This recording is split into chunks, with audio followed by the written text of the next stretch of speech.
Some people are filled with wonder looking at the night sky or a snow-capped mountain. What fills you with wonder, and do you remember any particular times where you felt wonder or awe? Yeah, oh, sure. I mean, I have that sense toward mathematics in general because it has nothing to do with the real world directly. Hmm. It's uh, it's a matter of pure thought, which people. I mean, I presume that it started out with as something practical, like the Greeks with geometry. Sure. They needed that to uh, establish boundaries and uh, reestablish boundaries after flooding, stuff like that. The Greeks and also the Egyptians also, of course, had to do that. Right. So,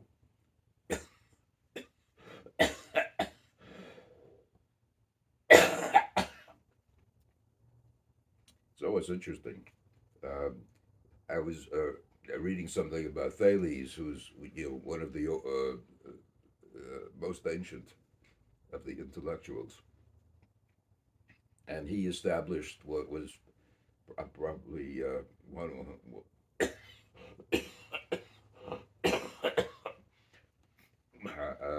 one of the first theorems in Euclid, Hmm. which is to say, if you have a triangle, if you have a circle and you inscribe a triangle in it by having the three sides around the rim, Yeah. under what conditions would one side be the diameter? And the answer is if and only if it's a right triangle. Huh. Okay, so that's and of course there's generalizations of that.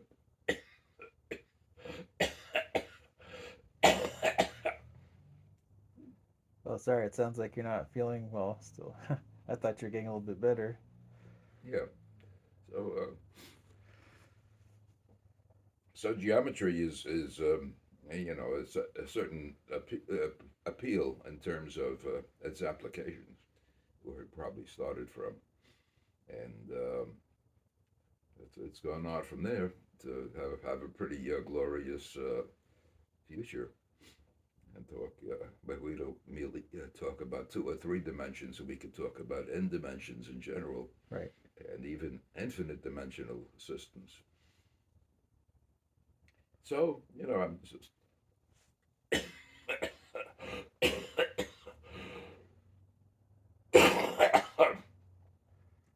the talking is irritating my throat. Yeah. Let's stop here then. It's okay.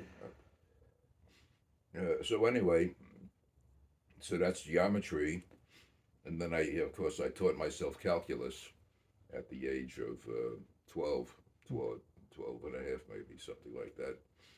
Just the rudiments. I really can't say that I knew calculus. Yeah. I do have the book that I read, uh, you know. So and uh, algebra is one area where which I knew the least of. But the funny thing is, I have that algebra book over here, which I've been reading very assiduously. I'm beginning to get a sense of algebra. And I would say the deepest results in mathematics are those which bridge the gap between these three basic things here. Hmm. So, I asked Steve Wilson at that meeting, could you explain why he couldn't? Oh, why mathematics is useful? Why it's useful? Yeah, I mean, why it's useful? Well, you got two different things. You've got applied mathematics, Yeah. which obviously is useful in that particular field, but there's also pure mathematics, which is also very attractive to a different set of people. And it turns out to be useful for physics a lot of the time. That's right. Oops. Yeah. Yeah. Yeah. We better stop here. No, no, that's okay. And there's, you could say that what's involved is, first of all, any field which deals in quantities rather than qualities has to have mathematics at some point in it. Sure. And you could even say, okay, here's you start off by naming the types of entities, but at some point or other, you have to begin measuring, the various values of that. So what that does is giving you uh, you start with uh, qualitative things, the way the Greeks did. Aside from that, but then if you introduce parameters, you have expanded that to a potentially infinite number of models of the same sort. So, and you'd have to, and when you do that, the fact that you're dealing with a number system which has all kinds of odd properties means you can look for a much wider range of connections between these various things. So, I mean, this is some of it. I really can't think of too many other things. But the main motivation for pure mathematics, in my opinion, is aesthetics. You say, I remember, George Cantor, the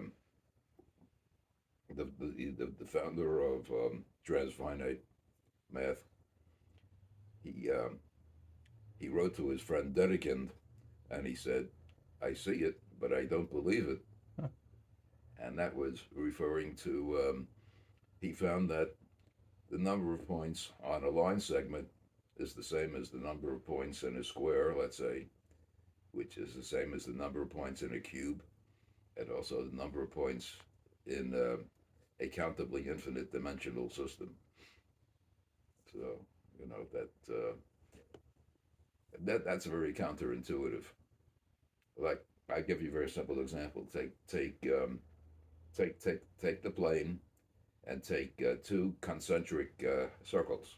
Sure. I'm just talking about the rims of the circles, not Mm-hmm. what's inside. Mm-hmm. Uh, so you have circle B, let's say outside circle A, and your intuition would say there should be more points in B than in A, Right. right? Because it's longer, but that's not true. And if you just think for a minute, what's the criterion for determining that two sets have the same number of points? Well, there's Hume's criterion, namely, you look for a one-to-one correspondence between them. And if you get two concentric circles, there's a very obvious one-to-one correspondence between them. Right. Any ray coming out from the center Right. is going to hit one point here and one point here. Right. And those points are disjoints from all of the other pairs of points. Yeah. So it's strange. There was a lot of opposition to that to the introduction of the sort of thing that Cantor was doing. There was a famous correspondence among leading mathematicians. That I would say five of them, including Poincaré, and I think Hadamard was the only one who had something positive to say about Cantor's work. Uh, Poincaré dismissed it entirely, and later on he said, "Aha, set theory is no longer trivial. It has reached the contradiction."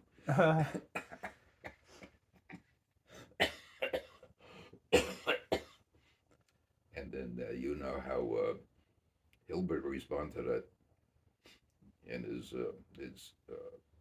article "Über das Unendliche" on the infant.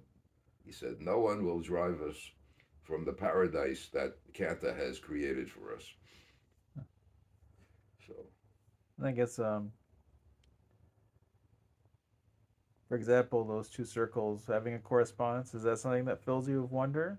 Or do you have any, the sign of what? are there any particular theorems that fill you with wonder? Or, particular mathematical objects? Well, I mean, you intuitively it looks like the wider circle should have more points, Yeah. but it doesn't work out that way. Right. Yeah. Yeah. So your intuition for the infinite is strained. Take the cardinal numbers. Uh, yeah, I mean, you know what the ordinals are like, right? One, two, three, and they keep going Right. forever. But even when they keep going forever, you don't have to stop there Mm-hmm. because you got Aleph Null, which is the set of all the previous ordinals. In fact, that's the von Neumann construction of it. And so that it goes on to omega, omega plus 1, omega plus 2, up to omega plus omega, which is 2 omega, and then so forth and so on. And then, you got 3 omega, 4 omega, and so forth. So you got polynomials in omega. Omega is the same as Aleph Null, by the way. You call it omega when you think of it as an ordinal, and you call it Aleph Null when you think of it as a cardinal. And the definition of which of those ordinals are actually cardinals, the answer is if it's larger than every preceding ordinal, it's a cardinal. That's the definition. Huh. So all of the ordinary finite ordinals are cardinals because you're obviously getting bigger at each point. And Aleph Null itself is also a cardinal because that's obviously bigger than any finite ordinal. But Aleph Null plus 1 is the first non-cardinal because it is not bigger than Aleph Null. Sure. uh, because you can take that extra 1 and swing it around to the beginning. You see what I'm saying? You got There. you got all of the ordinals up to Aleph Null, and then you got Aleph Null plus 1. You take that 1 and you switch it over to the beginning, and it's Aleph Null again. Well, if they're all the same size, is it kind of arbitrary which one you choose as the cardinal, or would you call any of them a cardinal? Like, No, no. I mean, every finite ordinal is a cardinal. right, but when you get to the transfinite When ones, you get to the infinite things, cardinals are very sparse I see. because you got well, as I say, you got omega, which is Aleph Null, Okay. and nobody knows for sure what the next one is. In fact, it may not be a determinate answer. Huh. Uh, you do know for sure that the continuum hypothesis is bigger than Aleph Null. That's due to another theorem by Cantor, which says that if I have any set A and I have the power set of A, which is a set of all subsets of A, Right. the power set is always bigger than the original A. Sure. Yeah. That's the, I mean, Cantor had a very neat proof, which I could show you if you're interested, but it's a very short proof. And so he's done that. And so he have Aleph Null. That's the first infinite cardinal. Uh, the continuum is a bigger cardinal for the reason I just mentioned. You can show that it's bigger than Aleph Null. Nobody knows, or nobody is absolutely certain that that is exactly the next cardinal. Well, can it go? Hasn't it been shown it can go both ways? Actually, I thought Well, Cohen showed it's that. shown that you can assume either that it's the next cardinal or that there are many cardinals in between without reaching a contradiction. I think that's a fair statement of what's going on. So it's strange. How about the product of two cardinals? Like Like the Cartesian product. yeah, I mean the product of two cardinals. would be the cardinal. Well, let's say you have A and B. Mm-hmm. The product of the two would be the cardinal of A cross B. Okay. Right? You take Sure. all possible combinations of Sure. this Sure. A and that B, Sure. and you happen to know what the multiplication table is for cardinals? I do not. Okay, it's the product of P and Q, where P and Q are the cardinal values for two things, is equal to the larger of the two. Okay. At least I can believe that. Yeah. Well, I mean that itself was pretty surprising that you got and well, I mean specifically, there's something called Hessenberg's theorem, which says that if something has a if A and B both have the cardinal value A, then A cross B, yeah, A cross B. No, let me start again. Suppose A and B have the same cardinal number. Let's call it P. Yep. Then A cross B also has the cardinal number P. In other words, P equals P squared. Another one of these weirdo things. Hmm. So that's the status. And there's a large literature on people who are trying to fit in a bunch of cardinals before you get to from A to 2 to the A power. Hmm. Uh, and when I was visiting Berkeley for a year, on my faculty improvement leave, I actually set in on this course Huh. and on cardinals. You know, Who was the teacher? Do you remember? I forget his name, but he was interesting. And when I raised the question, what he did was say, let's go down and investigate this. And it turned out that my suggestion was not correct. Oh. But I liked his attitude, and yeah, so he has contributed to models in which you have cardinals in between Aleph null and 2 to the Aleph null. In fact, I think you have an infinite number of cardinals in between them. Hmm. So life is strange. Yeah. Hmm. So how do we get? Okay. So what I was going to say, um, if you really want general theories of physics, for example, it's indispensable that you have to have numbers because there's not enough words in the English language to support it anyway. Hmm. But when you have numbers, you have an infinite supply of numbers, Hmm. and you know you, you can find the gravitational constant and the formulas that connect uh, the two masses and the distance between them to the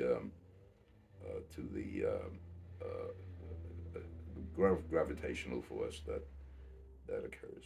Hmm. Incidentally, uh, I have another flea in my ear on this subject. That everybody's talking about hidden matter. Or dark matter? What kind? I mean dark matter? Dark matter. Sorry, dark matter. And the reasons for doing that is they take a look at a a spiral nebula, and they calculate the amount of mass in there, and then they calculate how fast the outlying stars are moving around. Sure. And it seems that the outlying stars are moving around much faster than the gravitational force would indicate. So they think there must be hidden matter. I have a slightly different opinion. I think that the gravitational constant uh, may be underestimated. And the reasons for that is that the basic measurements on the gravitational constant are for the solar system. And the solar system, remember, can consist, aside from the sun, it consists of very hard, dense particles. Well, I guess you've got the gas giants also. Yeah, well, I'm counting them too because you know the the very center part is probably compressed solid because it has so much pressure on it. Okay.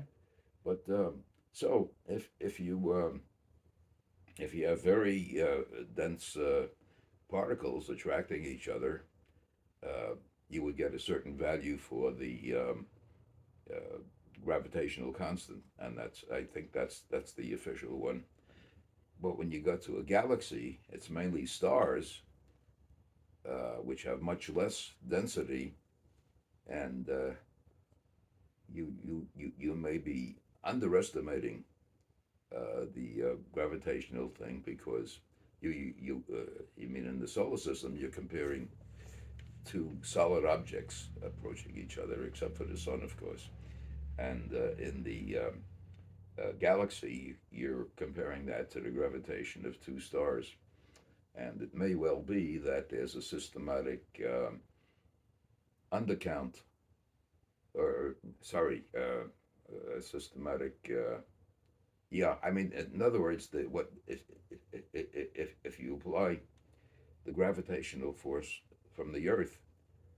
In other words, if the two masses are very dense, Mm-hmm. you get a certain gravitational thing. If you get two things which are pretty light in terms of density, uh, you would be underestimating that particular value. I don't know if Well, you follow my argument here. I'm not sure. I guess one question I have is, why do you dislike the current ideas on dark matter and I guess dark energy? Because they've never detected it, for one thing. Mm, It's invisible to light. So, you know, the simplest thing would be the reason they have never detected it is because it's not there. okay. But I'm just, I'm not going to try to write this thing up. But Okay. I think it makes some kind of sense. Well, we could ask some physicists about it. Hmm. Well, I was talking to Lua. Was that Lua and Wilson? Leanne Wilson. Leanne, is that it? Yep. Yeah, she's an astronomer, you know, I know. Yep. and she's firmly committed to dark matter. And I wasn't going to argue about her, you know. That Well, I mean, she is the expert on it, right? yeah, of course, you know, I feel somewhat diffident. I mean, she might be able to find a obvious fallacy in what I'm saying. Okay. Well, we can email her about it and see what she Mm. says. And of course, they have dark energy now too, which is even less well understood. You know what that's about. You find that they were looking at the rate at which stars are, the whole universe is expanding, Right. and it turns out that they would think that the expansion would take account of the fact that the total gravity is pulling them back in, so they would be slowing up. But actually, when they measured some at the edge of the very speedy ones, they weren't slowing up; they were speeding up. Right. I'm sure you know about that. I've heard a little bit about it. Yeah. Yeah. So I mean, that's what I've heard just a little bit. So, and if there doesn't seem to be any explanation of that. So Yeah. It might mean that all matter is going to be torn apart eventually, though. yeah, or they say we're heading for a lonely universe Yep. in which our little group of stars would cohere and the outer layers would go far off. Some people feel sad about that. But you're not worried about it. I mean, the distances even within a single galaxy are so great that it's hard to see how if there's life on different planets, how they could possibly interact with each other. Uh, yeah. You probably saw that movie, Don't Look Up. Yeah, we saw that. Yeah. Yeah. Well, they were flying around in space looking for an Earth-like planet for 20,000 years. I think that's a ridiculously short time Huh. to be able to find that.